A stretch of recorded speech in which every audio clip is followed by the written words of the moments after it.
Muy bien, yo creo que podemos comenzar y como siempre reconocemos que necesitamos la ayuda del Señor y su Espíritu si vamos a poder comprender sus planes y propósitos en esta palabra. Creo que vamos a cambiar micrófonos, ¿no? No sé por qué.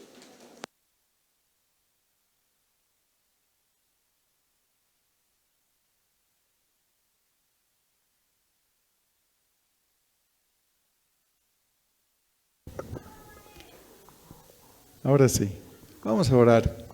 Padre, gracias por regalarnos este tiempo de poder estar juntos frente a tu palabra.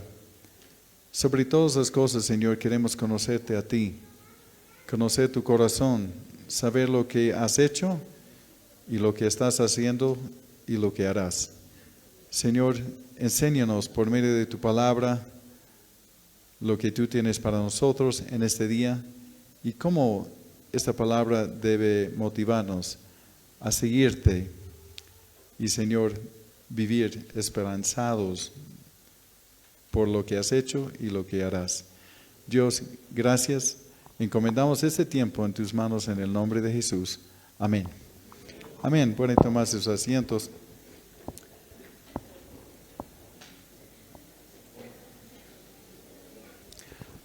Bueno, como muchos saben, estamos tratando de hacer un recorrido por los viajes de Pablo y hemos comenzado con la provincia de Galacia y la carta a los Gálatas y después llegamos a Filipos y bueno, de ahí continuó su segundo viaje y bajó unos 150 kilómetros para llegar a Tesalónica. Y en eso cuando él llegó, después de haber sido encarcelado en Filipos y todo ello, él fue a Tesalónica y como de costumbre entró en la sinagoga porque él iba primero a los judíos y después a los gentiles y estuvo lo que nos dice la escritura 3 días de reposo, entonces 3 semanas o hasta 4, ¿no? Y por las escrituras él enseñó que Cristo padeció, resucitó y es el Rey y él es el Mesías. Y ellos dejaron sus ídolos para servir a Dios, se convirtieron pero radicalmente en tan poco tiempo de instrucción. Y había una persecución intensa porque ellos declaraban que había otro rey y en una población donde la influencia romana predominaba, entonces de hablar de otro rey no era muy popular. Sufrían mucha preocupación, entonces Pablo, llegando a Corinto, después escribe esta primera carta, la primera carta, por su preocupación por ellos, la persecución, las tentaciones que tendrán y para aclarar confusiones sobre la segunda venida de Cristo. Y bueno, él da acción de gracias por su fe, su amor y su esperanza, ora por su perseverancia. Pero lo que a mí me impactó de la primera carta es cuán entregados eran estos de Tesalónica, ¿no? Los tesalonicenses. Y había mucha evidencia que de verdad han convertido a Cristo. Y Pablo podía decir, junto con sus compañeros, Silas y Timoteo, de que deben imitar su ejemplo. Y ellos sí se lanzaban casi de inmediato a la obra evangelizadora a todos lados y han sido conocidos su testimonio por este encuentro con el Señor. Sus vidas cambiaron y una vida cambiada es la mejor propaganda para el Evangelio. Entonces, Él también les da su amonestación de que sean irreprensibles, de andar en santidad y en de esperar su retorno y no ser ociosos. Y eran palabras de consuelo y de aliento para los que se adelantaron, los que han muerto, porque había esta gran confusión de qué pasa con los que ya han muerto y van a perder esa segunda venida o no, y él aclaró todos esos temas y de que estaremos reunidos juntos con ellos y con el Señor, y debemos alentarnos a unos a otros con estas palabras, y bueno, realmente palabras de ánimo. En la segunda carta que vamos a ver hoy día, puse por título Esperanza que nos motiva, y ellos realmente tenían una esperanza, ¿no? Poco después de la primera carta, Pablo recibió un informe de que no solamente continuaban los problemas, pero empeoraban los problemas entre los tesalonicenses. Entonces la persecución continuaba, había mayor confusión sobre la segunda venida de Cristo. Y entonces Pablo, juntamente con Silas y Timoteo, se meten y escriben esta carta desde Corinto. Y el propósito de esta carta es la perseverancia en la persecución y la aclaración sobre la mala interpretación sobre la venida de Cristo. Entonces, el primer capítulo habla de la esperanza a pesar de la persecución. Y voy a leer a partir del versículo 3, que dice: siempre debemos dar gracias a Dios por ustedes, hermanos, como es digno, por cuanto su fe va creciendo sobremanera y abunda en amor de cada uno para con los demás, tanto que nosotros mismos nos gloriamos de ustedes en las iglesias de Dios a causa de su perseverancia y fe en todas las persecuciones y aflicciones y que están soportando. Pablo con sus compañeros dan gracias por su fe, su amor, su perseverancia en medio de la tribulación, que ellos abrazaron el Evangelio, sus vidas cambiaron en tan poco tiempo de convertidos y están dispuestos a sufrir, de estar dispuestos a sufrir por la causa de Cristo, implica una conversión, pero real, ¿no? De un encuentro real con el Señor, porque uno no sufre por algo que crea a medias. Algo no va a arriesgar su vida por algo que no cree. Entonces, esto es impresionante y una lección que es para admirar, una lección que podemos admirar de estos. Y su motivación de sufrir todo esto era la esperanza de la venida de Cristo. Y confiados en la fidelidad de Dios para cumplir lo que Él había dicho. Y bueno, eso es una lección para nosotros también, de pensar en que cuánto estamos dispuestos a renunciar por la causa de Cristo, o de sufrir, ¿no? Nosotros no sufrimos como ellos, pero sí sabemos que tenemos un mensaje que el mundo no quiere escuchar. Y a veces cuesta, y tiene cierto costo para, aún con la misma familia, de decir, ya he abandonado la religión de la familia, pero ya estoy con Cristo.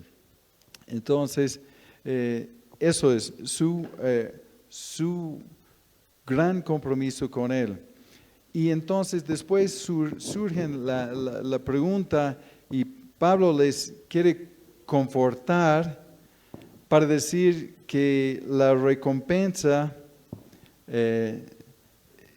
que otros, o la retribución que van a recibir los que no abrazaron esta fe, están siendo perseguidos, y ellos podrían decir, ¿por qué sufrimos si nosotros estamos al lado de la verdad?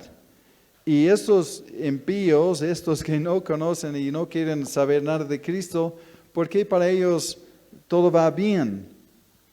Y nos da una respuesta en versículos 6 al 9 que dice, de hecho es justo delante de Dios retribuir con aflicción a los que los afligen y retribuir con descanso junto con nosotros a ustedes que son afligidos.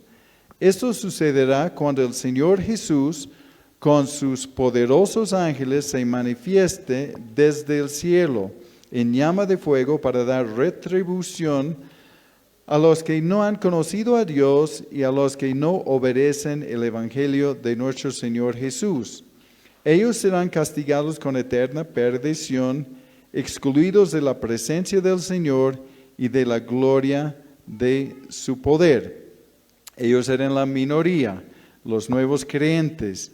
Y Pablo no quería que se desanimen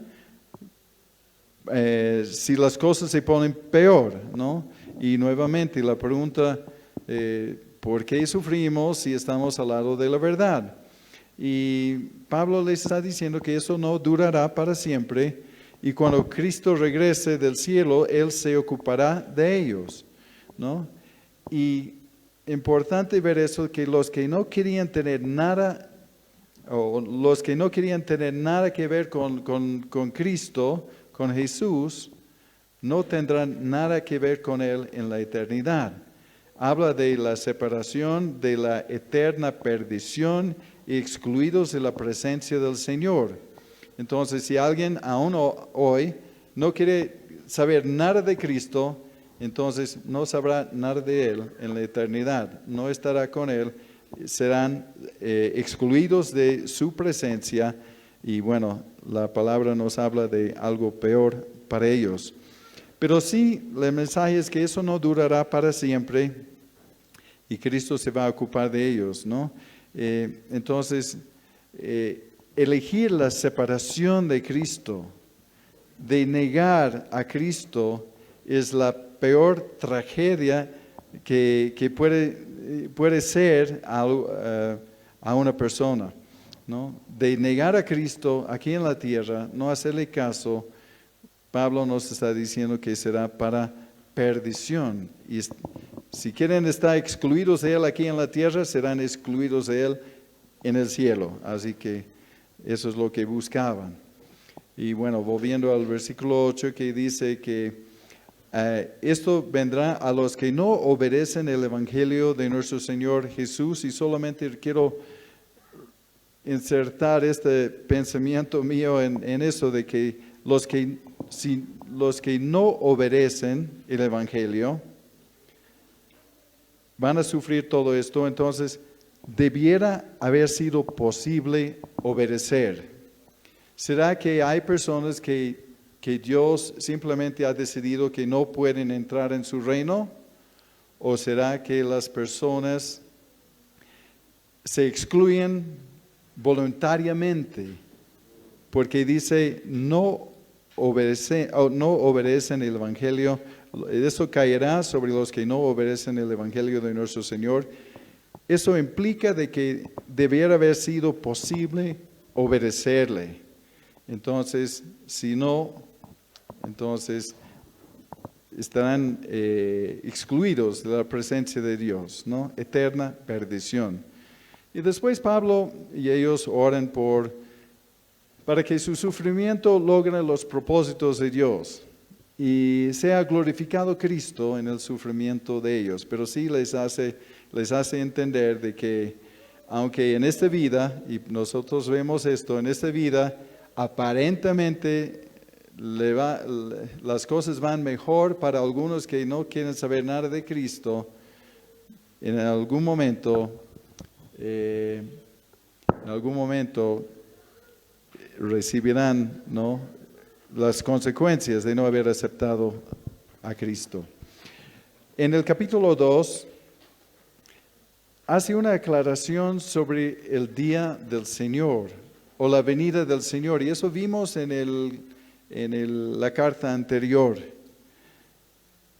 En el versículo 1 al 4 nos dice: ahora con respecto a la venida de nuestro Señor Jesucristo y nuestra reunión con Él, les rogamos, hermanos, que no sean movidos fácilmente de su modo de pensar, ni sean alarmados por el espíritu, ni por palabra, ni por carta como si fuera nuestra, como que ya hubiera llegado el día del Señor.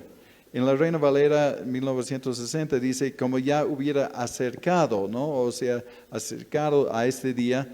Pero en la mayoría de las versiones de la Biblia dice que algunos estaban difundiendo el mensaje de que Cristo ya había llegado y ellos fueron excluidos. Entonces el versículo 3 dice, nadie los engañe de ninguna manera, porque esto no sucederá sin que venga primero la apostasía y se manifieste el hombre de iniquidad y el hijo de perdición.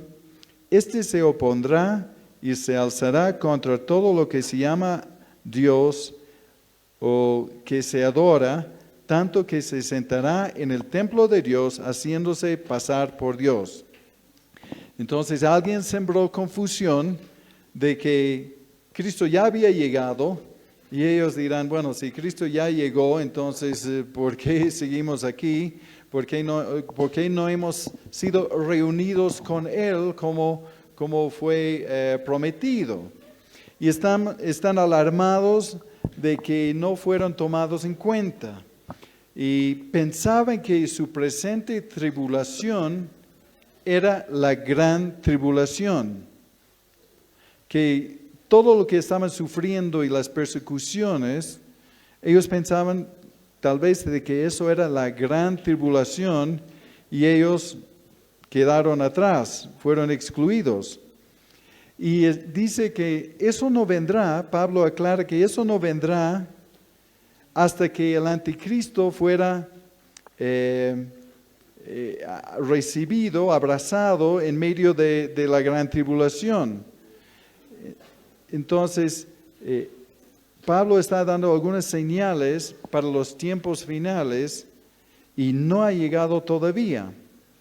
Y esto se sentará en el templo de Dios haciéndose pasar por Dios. Y la forma en que yo entiendo esto, porque uno puede estudiar esto hasta enloquecerse y escuchar personas brillantes de todos lados con buenos argumentos y muchas posiciones, pero lo que se entiende es que el anticristo va a aparecer al comienzo de la gran tribulación diciendo paz y todos le van a abrazar, todos le van a seguir y decir, esto es nuestro líder, él va a arreglar los problemas del mundo. Pero según Daniel, llegando a la mitad de los 7 años de gran tribulación, él sí se revela en el templo que va a ser reconstruido y él va a sentar en el templo de Dios haciéndose pasar por Dios. Ya va a decir que Él es Dios. Y eso no va a ser muy bien recibido. Eso sí va a ser una decepción total para los judíos y los que esperaban su Mesías, porque van a abrazar el anticristo como si fuera el Mesías. Entonces, eso que Pablo está dando señales de que ya no llegó todavía, les está dando tranquilidad. Y el deseo de Satanás siempre ha sido, como nos dicen, no vamos a ver, pero Isaías 14, versículos 12 al 14, donde dice que Él sentará en su trono, pondrá su trono más alto que el trono de Dios y que Él será semejante al Altísimo. Es el deseo siempre de Satanás de tomar el lugar de Dios. Eso fue la oferta a Adán y Eva de que no, comes esta fruta y después comes este fruto, entonces ya serás como Dios. La oferta a cada ser humano, y muchos abrazan esta idea de que ya tú serás el Dios para ti mismo, no necesitas ningún otro.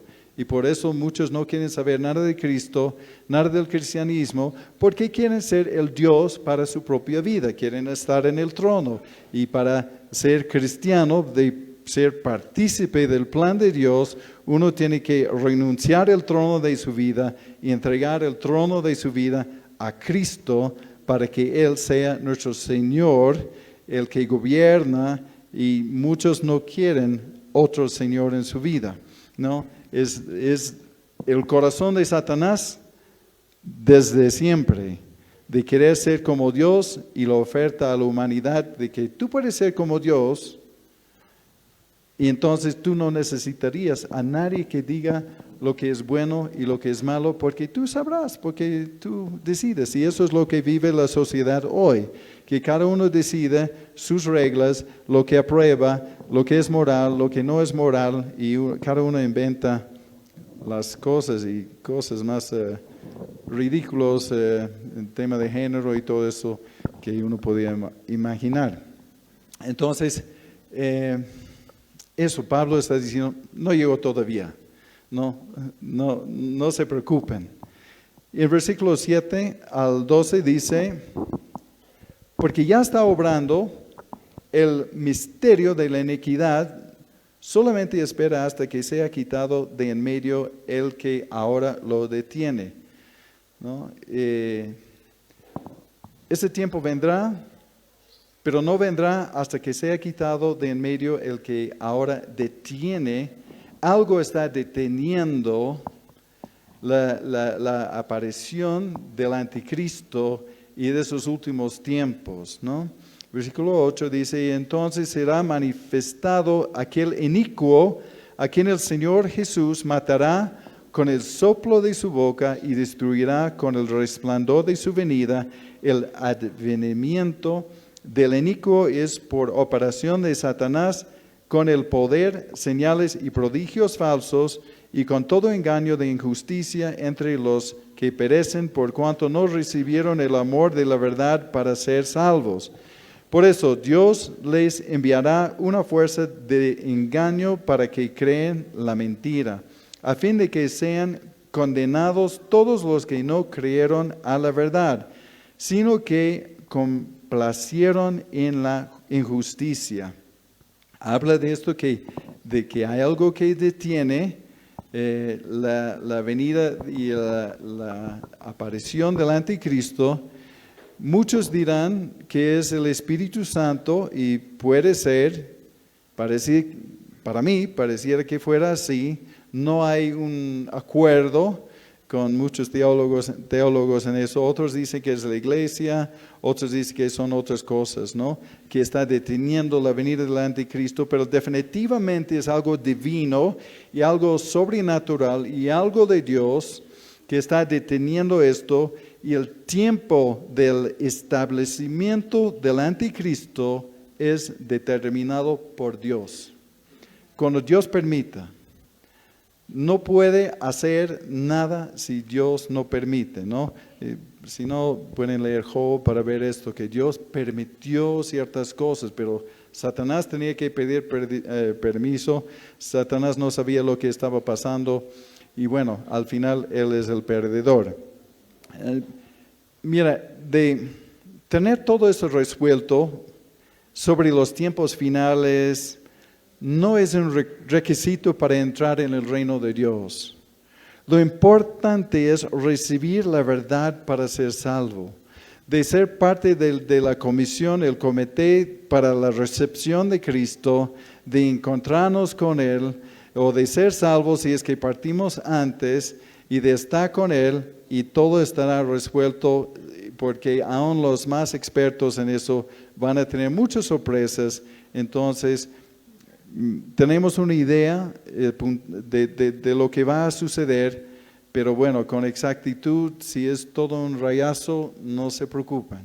No es un requisito para ser salvo, ¿no? Y pienso en el versículo 10 nuevamente, que dice, bueno, que esto vendría como un falso Mesías, ¿no? El anticristo es como el Mesías de Satanás, ¿no? Que vendrá con poder, señales y prodigios falsos. Por eso será abrazado, y con todo engaño de injusticia entre los que perecen, por cuanto no recibieron el amor de la verdad para ser salvos. También quiero hacer un paréntesis aquí para recalcar este punto. Los que los que se van a perder en todo esto son los que no recibieron el amor de la verdad para ser salvos. Ellos van a estar en serios problemas y condenados por no creer, serán condenados por no creer a la verdad, ¿no? Como dice en el 12. Entonces, si la condenación es por no recibir la verdad o condenados por no creer la verdad, debiera haber sido posible recibir la verdad o de creer la verdad. Porque dice en el 10, no recibieron la verdad para ser salvos, y en el 12 dice, son condenados por no creer la verdad. Debiera haber sido posible, yo digo, creo que la palabra dice, de ser salvos, ¿no? Cristo murió por todos, sí. Yo creo que Cristo murió por todos, no creo en una expiación limitada. Creo que Cristo murió por todos. Obviamente no todos le van a recibir. ¿Pueden todos recibirle? Eso sería el gran debate, ¿no? Del predestinación y todas esas cosas, ¿no? Yo pienso que la Biblia enseña que cada ser humano puede creer para ser salvo, ¿no? Si de tal manera Dios amó el mundo para que todo aquel que en Él cree, no se pierda, más tenga vida eterna, ¿no? Todo aquel amó el mundo, todos. Y quiero dar un ejemplo, como otro paréntesis, de que no todos lo van a hacer. Y siempre pienso en este ejemplo que creo que va con el tema de Rahab. De Rahab, si uno puede revisarlo en Josué 2, creo que versículos 9 al 11, algo así, por ahí. Pero sabemos que Rahab en Jericó era del pueblo no escogido. Eran de los pueblos que Dios dijo que deben exterminar. Pero ¿por qué Rahab fue salva? ¿Por qué Rahab fue salva? Cuando vemos este relato, ella lo que expresa en esta porción de Josué capítulo 2 es de que, ¿y por qué salvó a los dos espías? Ella dijo, sé que Jehová les dio esta tierra. El temor de ustedes, los israelitas, ha caído sobre todos los moradores del país. Escuchamos el relato de cómo Dios secó el mar Rojo para que cruza a Israel. Tenía conocimiento el pueblo de Rahab, tenía este conocimiento, ha dicho, todos sabíamos esto, que derrotó los reyes de los amorreos, y al final ella dice, sé que Jehová es Dios arriba en los cielos y abajo en la tierra, y entonces ella creía que Dios es Dios sobre los cielos y en la tierra. Entonces ella fue salva. Es para pensar, no podemos resolverlo esto aquí, pero para pensar, ¿podría haber sido salvados estos pueblos si se arrepintieron, los que han sido eliminados y exterminados en Canaán? No sé, pero vemos que sí, ella creyó. Ella es salva por su fe en creer que Dios es el Dios de arriba en los cielos y abajo en la tierra. Y para los que no saben, ¿quién es Rahab? Gentil. Ella es la mamá de Ruth. ¿Han leído la carta de Ruth? Rahab es la mamá de Ruth. Y Rahab es la abuela del rey David. Entonces, Dios obviamente en su soberanía puede hacer lo que Él quiere. Pero solo quiero dar este ejemplo para decir que ellos, los que son castigados en el relato que estamos viendo en 2 de Tesalonicenses, no recibieron la verdad para ser salvos y fueron condenados por no creer la verdad. Y la pregunta es, ¿podrían ser salvos o Dios simplemente ha decidido que ella puede, él no? Esa otro puede, el otro no. ¿No? ¿Será que Dios ha hecho eso? Para mí no encaja en el contexto de lo que veo en el Nuevo Testamento, y otros dirán que no, y es hereje y no sabe de las cosas. Pero bueno, creo que la Biblia dice, todo aquel que en Él cree será salvo, ¿no? Y vemos que todos los que en Él ha creído son salvos. Bueno, es un punto aparte, pero creo que es importante tocar estos temas porque son fundamentales para nuestro pensamiento y nuestra doctrina, ¿no? De creer que sí, la expiación no creo que es limitada a ciertas personas. O sea, la obra y ministerio de Cristo no es limitado a algunos. Ha muerto por algunos y no ha muerto por otros. Creo que ha muerto por todos, ¿no? Entonces llegamos al versículo 15, 2:15, que dice, así que hermanos, estén firmes, retengan las doctrinas en que han sido enseñados, sea por palabra o por carta nuestra, y el mismo Señor nuestro Jesucristo y nuestro Padre Dios, quien nos amó y por gracia nos dio eterno consuelo y buena esperanza, anime el corazón de ustedes y los confirme en toda obra y palabra buena. Pablo está dando su exhortación, amonestación, a base de que esas cosas no han sucedido, han recibido una información falsa sobre la gran tribulación y los tiempos. Entonces, por eso, estén firmes, no estén tambaleando, ¿no? Como decía en el principio, ¿no? De que deben ellos no ser movidos fácilmente, por la doctrina falsa. Entonces, ¿en qué deben estar firmes? Pablo dio razones en esta carta de los cuales deben ser firmes, de no ser movidos fácilmente. Y él lo que dijo en este versículo, estén firmes y retengan las doctrinas en que han sido enseñados, está hablando de la doctrina de los apóstoles, la palabra del Señor. Entonces estén firmes en la doctrina, estén firmes en la enseñanza. Ven y tomen como ejemplo la conducta de los apóstoles. Estén firmes en la palabra de Dios, no sean movidos fácilmente. Estén firmes por las persecuciones y las tribulaciones que sufran. Que estén firmes, porque cuando vienen los problemas es cuando uno ya decide realmente lo que cree, ¿no? Y muchos dirán, no, Dios no funciona, abandono, ya no juego.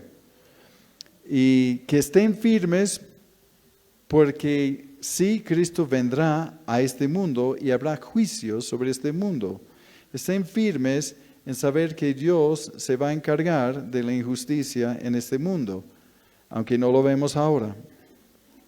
Y estén firmes porque hay una fuerza de engaño que dice que les dejará creer la mentira, pero de dejarles creer la mentira es solamente dejarles salir con lo suyo y tener su gusto en lo que ya había en su corazón. Dios no pondrá una contradicción en su vida para hacerles obedecer algo que ya no estaba firmemente enraizados en sus corazones.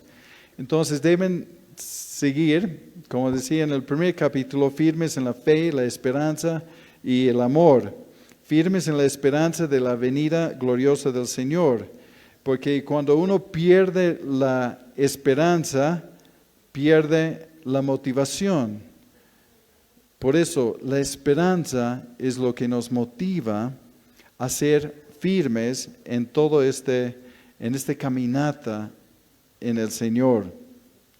En el capítulo 3, Él va retando personas ociosas de que deben trabajar, los que se negaban a trabajar. Y pienso, aunque hay otro pensamiento sobre esto, pienso que se negaban a trabajar porque estaban ahí en la hamaca esperando la venida del Señor. Entonces han dicho, bueno, si el Señor ya va a venir, ¿para qué me voy a esforzar? Y entonces ha producido un pueblo ocioso con mal testimonio, porque vemos que muchos de ellos tenían muy buen testimonio, ha sido conocido su testimonio por todo lado de los tesalonicenses, pero habían algunos que no. Algunos que han tomado una posición de que, no, ¿para qué voy a trabajar? Ya viene el Señor. Y nosotros hemos visto que, bueno, y doctrinas falsas ya han hablado de la venida del Señor muchos años atrás. Pero digamos, el pueblo cristiano ha abrazado ideas como 1988. Como Jesús dijo, no, pasará esta generación. Y bueno, una generación, colocaron desde el establecimiento de Israel, 1948, han dicho, bueno, una generación son 40 años, entonces el Señor vendrá en 1988, ya. Otros ya por el año 2000, ¿no? Por el año 2000, ya viene el Señor. Entonces han habido muchas profecías de estos. Sabemos que el Señor está cerca, pero esto ha producido personas ociosas que decían, ya no voy a estudiar, ya no voy a trabajar, ¿para qué? ¿Para qué voy a dedicarme a algo? Entonces, yo estoy esperando en la puerta con mis maletas, listo para recibir al Señor, y no hago nada. Y eso ha producido muy mal testimonio de los cristianos en algunos círculos. Capítulo 3, versículos 7 al 9, dice, y ustedes mismos saben de qué manera deben imitarnos, porque no hemos vivido desordenadamente entre ustedes, ni hemos comido de balde el pan de nadie. Más bien, trabajamos arduamente hasta la fatiga de noche y de día para no serles gravosos a ninguno de ustedes, y no porque no tuvimos autoridad, sino para darles en nuestras personas un ejemplo a imitar, ¿no? Sino para darles en nuestras personas un ejemplo a imitar. Ellos sabían su susceptibilidad de ser ociosos, entonces les dio un ejemplo. No en todo caso, porque él sí recibió el financiamiento de los filipenses para su obra y para llevar ofrendas a Jerusalén, y de toda la región recibió esas ofrendas, pero no es que no recibió, pero por lo expediente, digamos, del Evangelio, para no poner estorbos al Evangelio, en este grupo ha dicho, no vamos a tomar nada, y ellos trabajaban, y ellos se sostenían, él con Pablo o con Silas y Timoteo, y hacían carpas para sostenerse económicamente. Entonces ellos daban el ejemplo, y por eso dice, deben imitarnos, hablando específicamente a este asunto. Versículos 10 al 12 dice, aun estando con ustedes los amonestábamos así, que si alguno no quiere trabajar, tampoco coma. Porque hemos oído que algunos andan desordenadamente entre ustedes, sin trabajar en nada, sino entrometiéndose en lo ajeno, a los tales les ordenamos y les exhortamos en el Señor Jesucristo, que trabajando sosegadamente coman su propio pan. La palabra aquí está diciendo los que no quieren trabajar, ¿no? Los que no quieren trabajar. La palabra no está hablando de los que no pueden trabajar, por circunstancias están sin empleo. Está hablando de los que ya han tomado como estilo de vida no trabajar. Los que han decidido no trabajar, no los que no pueden trabajar por las oportunidades, por las situaciones o por impedimentos, digamos, físicas o lo que sea. Hay razones por las cuales algunos no pueden. Pero está hablando de la actitud de decir, no quiero trabajar y después ya vivir de balde, ¿no? De los otros. Entonces, no está hablando de los que no pueden, está hablando de los que no quieren.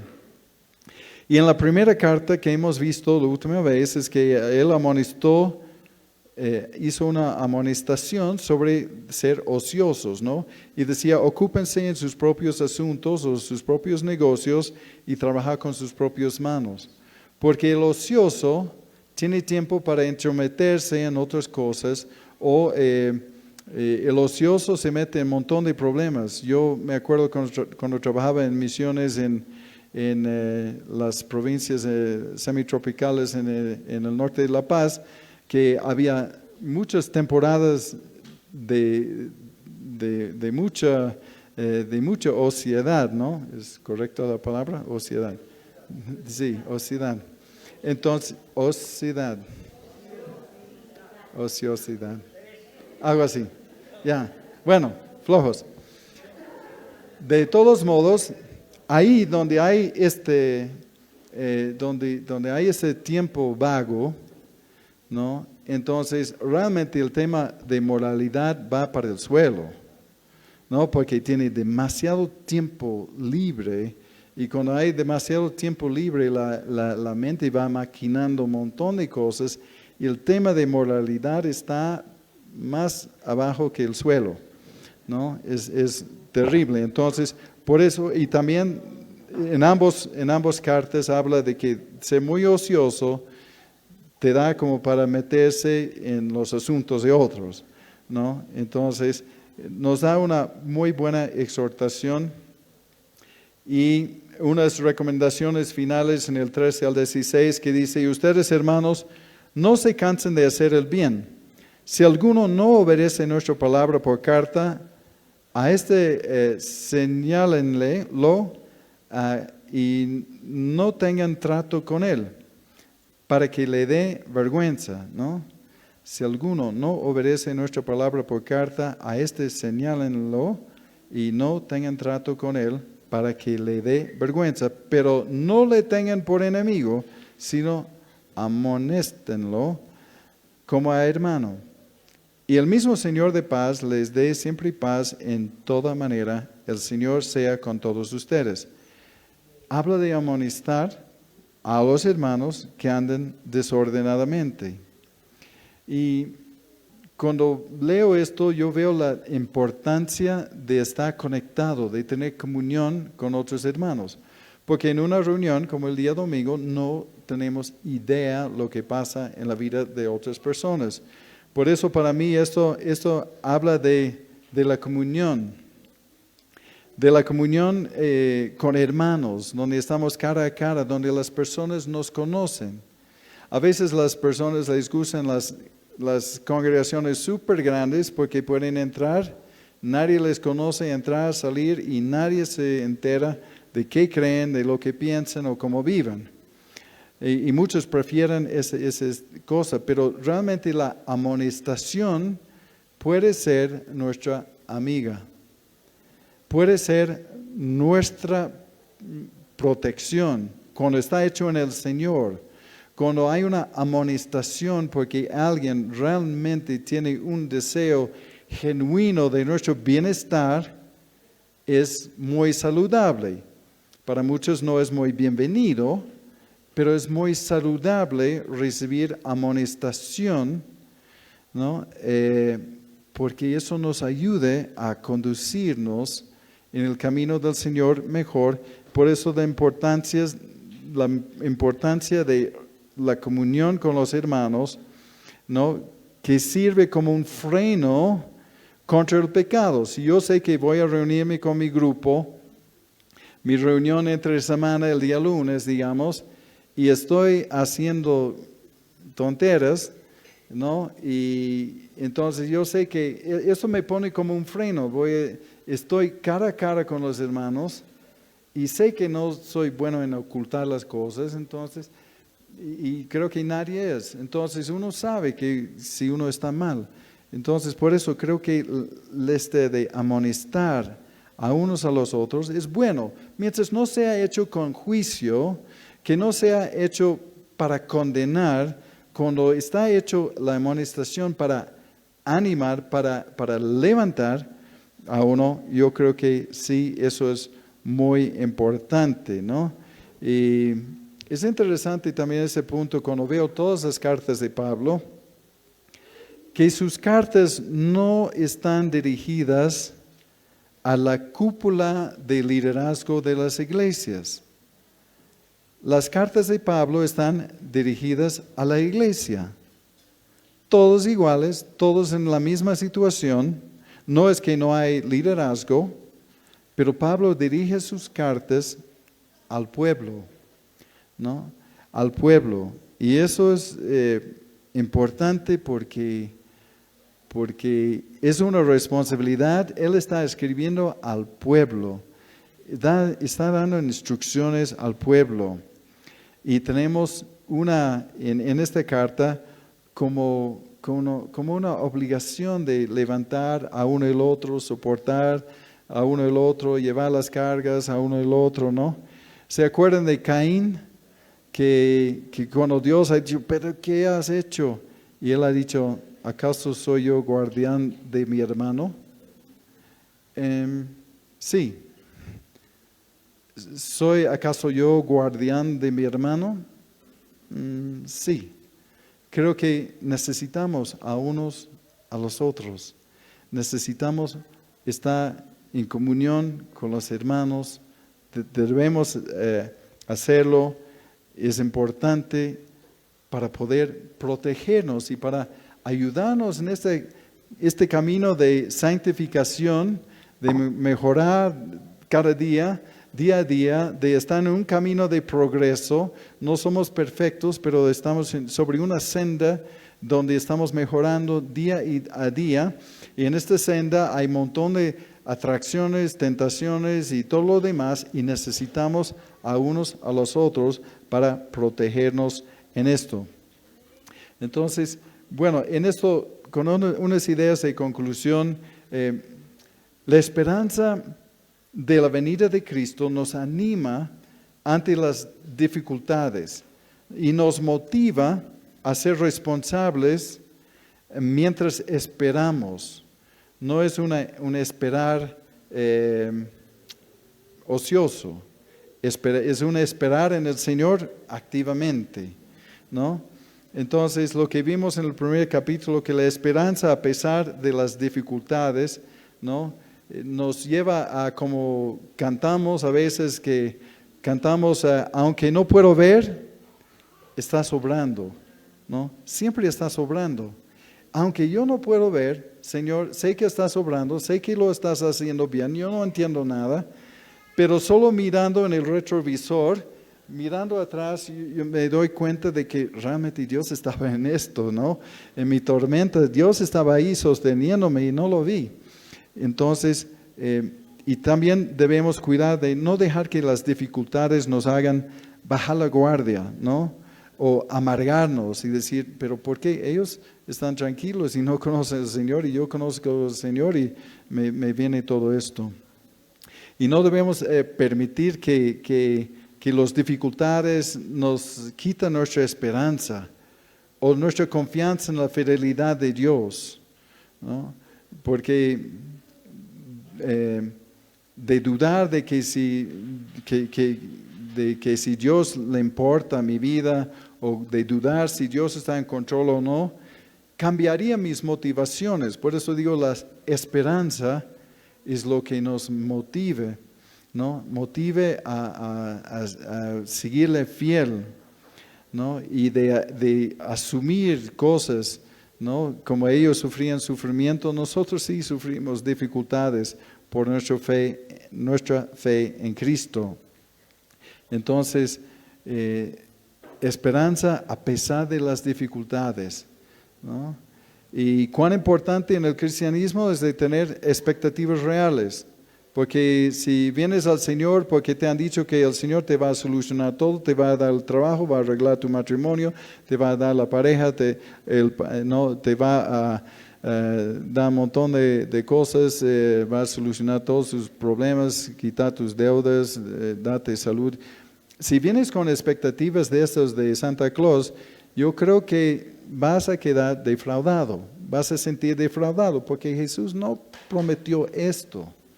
Puede ser, Él es capaz de arreglar todo, hacer milagros en nuestra economía, hacer milagros en nuestra salud. Él es capaz de hacer todo esto, pero si nuestras expectativas son irreales, seremos susceptibles a una gran desilusión. Y diremos que Dios no funciona cuando Dios no fue el problema. Nosotros somos el problema porque hemos querido algo que Dios no ha prometido. Ha dicho, en esta vida tendrás aflicciones. Después hemos visto de esperar o la claridad sobre el día del Señor y de que no seamos movidos fácilmente. Debemos discernir las fuentes que creemos sobre este tema porque las doctrinas de error abundan. Tenerlo resuelto sobre todos esos detalles no es un requisito para entrar al reino de los cielos, ¿no? Lo importante es recibir la verdad para ser salvo. Y el Señor se encarga de lo demás, y va a ser maravilloso. Va a ser maravilloso. No importa si su escatología no ha sido tan pulida en todo esto, va a ser maravilloso cuando estemos con Él. Y eso podemos estar seguros. Por eso digo, debemos ser parte del comité de su recepción y lo demás Él resolverá, ¿no? Y eso no nos debe asustar, la venida del Señor no nos debe asustar, ¿no? De encontrarnos con el Señor nos debe alentar. Por eso en la otra carta decía, aliéntense los unos a los otros con estas palabras. Eso es de alentarnos, de saber que el Señor está en control. Y también de esperar su venida activamente. Debemos esperar su venida activamente, porque lo que compartí antes es más, algunos denominan como la teología de esperar. Esperar con las maletas en la puerta, la venida del Señor y no hacer absolutamente nada útil, ¿no? No estamos en la teología de solo esperar. Debemos esperar, pero activamente. Y solo leo unos versículos de Lucas 12, 36 al 38, terminando con esto, y dice, y sean ustedes semejantes a los siervos que esperaban a su Señor cuando ha de volver de las bodas para que le abran al instante en que llegue y llame. Leeré de nuevo para que yo entienda. Y sean ustedes semejantes a los siervos que esperan a su Señor cuando ha de volver de las bodas para que le abran al instante en que llegue y llame.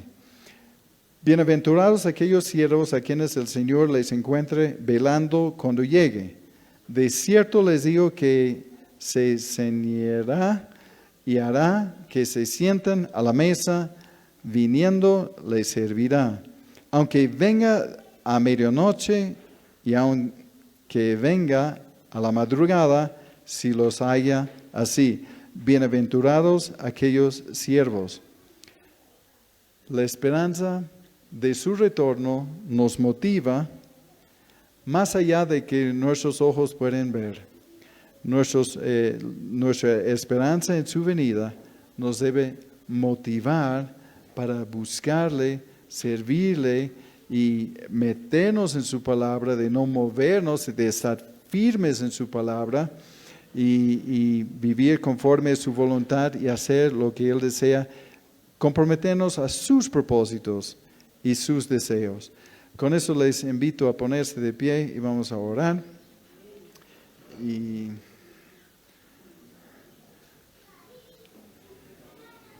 Porque esta esperanza, la esperanza en Él es lo que nos motiva, ¿no? Eso es el mensaje que quiero que sacamos de esta carta. Habían varios mensajes y obviamente tiene que reducir una riqueza de enseñanza para que encaje en un solo mensaje. Vamos a orar. Padre, queremos darte las gracias porque vivimos con esta esperanza. Sabemos que tú eres confiable y lo que tú has dicho sucederá, aunque no conocemos y ni entendemos todos los detalles. Sabemos que tú eres fiel. Señor, que esté sembrado en nosotros profundamente la esperanza de que tú estás en control, la esperanza de que estamos en el camino correcto a pesar de los obstáculos, la esperanza, Señor, de que tú vendrás o iremos a ti si nos adelantamos y sabemos que estar en tus manos es el lugar más seguro. Vivimos agradecidos, Señor. Queremos honrarte con nuestras vidas. Queremos vivir como estos hermanos de Tesalónica que tenía tan buen testimonio que todos los lugares alrededor han llegado a conocer o saber o enterarse de que tú eres el Señor. Vivimos agradecidos a ti, Señor. Nos encomendamos en tus manos sabiendo que ya estamos en tus manos. Gracias, Señor, por tu palabra. Bendice a mis hermanos y las familias que cada uno representa en el nombre de Jesús. Amén.